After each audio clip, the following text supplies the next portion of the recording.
মাথায় তার হাতে থাকা গরম চায়ের কাপ আমার মাথায় মেরে দেয়। হাতে থাকা কাপ দিয়ে আবার আমাকে বাড়ি মারে। বাড়ি মারার সাথে সাথে তার আশেপাশে থাকা ছেলেগুলা চলে আসে। বিশ্ববিদ্যালয় প্রশাসন দুর্বল বলে এইসব এইসব অপকর্মগুলো করার সুযোগ পায় এইসব ছেলেগুলা। একটা ছেলে আমাকে বলতেছে, তুমি যে চেয়ারটা ধরতেছো অনুমতি নিয়েছো? তো আমি তার দিকে তাকিয়ে আমি বললাম যে, ভাইয়া আপনি কি আমাকে চিনেন? আর যদি নাই বা চিনেন, আপনি আমার সাথে তুমি ব্যাপারটা করতে পারেন না। যেহেতু আমি অপরিচিত হয়েও বা থাকি, তাহলে আপনি সম্বোধন করাটা উচিত। আর হয়তো বা আপনার সিনিয়র হতে পারি, আবার জুনিয়র হতে পারি। তো ও সাথে সাথে উঠে দাঁড়িয়ে আমাকে বলে যে, আপনার সেশন কত? তো আমি বললাম 16-17।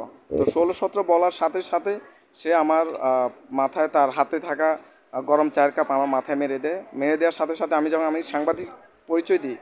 পরিচয় দেওয়ার সাথে সাথে সে বলে যে, তুই সাংবাদিক হয়েছিস তো কী হয়েছে? আর সাংবাদিক মারলেও বা কী হবে? এই বলে সে তার ওই হাতে থাকা কাপ দিয়ে আবার আমাকে বাড়ি মারে। বাড়ি মারার সাথে সাথে তার আশেপাশে থাকা ছেলেগুলা চলে আসে। চলে এসে আমাকে উড়ে উড়ে লাথি ঘুষি মারতে মারতে থাকে। আমি বারবার বললাম যে আমি সাংবাদিক এবং আমি চট্টগ্রাম বিশ্ববিদ্যালয়ের সাংবাদিক সমিতির সদস্য। তাদের থেকে বলতেছে যে আগে সাংবাদিক পর আগে আগে পিটাই ফেল, আগে মেরে দে। তো এই বলে আমাকে মারধর করতে থাকে। এর মধ্যে থেকে আরাফাত হচ্ছে যে তার প্যান্ট থেকে বেল্ট খুলে আমাকে মারধর করে। আর যে চায়ের কাপ মারে সে হচ্ছে যে খালেদ মাসুদ, চট্টগ্রাম বিশ্ববিদ্যালয়ের ছাত্রলীগের আইন সম্পাদক। সে মূলত হচ্ছে যে মূল হোতা। আর একটা কথা হচ্ছে যে সে প্রকৃত অর্থে আমার জুনিয়র। তো তাকে আমি সেশন বলার পরও তার প্রথম অপরাধটা হচ্ছে যে সে সিনিয়র হয়েও সে আমাকে আমার মাথায় চা ঢেলে দেয়, চা মানে কাপ মেরে দেয়। দ্বিতীয় অপরাধটা হচ্ছে যে আপনার সাংবাদিক পরিচয় দেওয়ার পরও মায়ের পরিমাণটা বাড়িয়ে দেয়, দ্বিতীয় অপরাধ। ঠিক আছে?